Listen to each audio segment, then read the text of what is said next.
মিশি আছে, তোর জন্য একটা ধাঁধা আছে। কি ধাঁধাটা? বলতো কার ছাতা সব থেকে ছোট?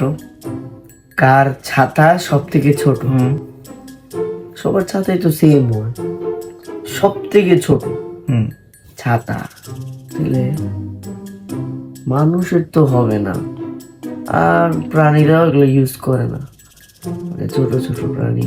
কার ছাতা সব থেকে ছোট? এটা যেহেতু ধাঁধা, এটা নর্মাল ভাবে চিন্তা করা যাবে না। না। তো ভাবে দেখলে কার ছাতা সব থেকে ছোট হুম বা আকৃতিটা ছোট আর কি, হুম দেখতে ছোট। ছাতাটা। হুম। তাহলে এটা এটা কি হতে পারে?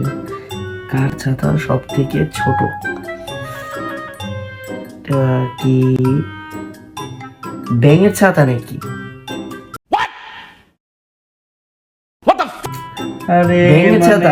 আমি যা দিই সবই পারে। হ্যাঁ, ব্যাঙের ব্যাঙের ছাতা। ছাতা? আরে আমি তো পুরো আন্দাজ লাগাইছি একটা। দেখ, আর কিছু বলার নাই, আমি আরো ভালো ভালো খুঁজে আনার চেষ্টা করবো এবং তোমাদের সবাইকে পারবি না, ঈদ পারবি না। মোবারক। পারবো, ঈদ একদিন মোবারক। পারবো। ঈদ মোবারক, আল্লাহ হাফেজ।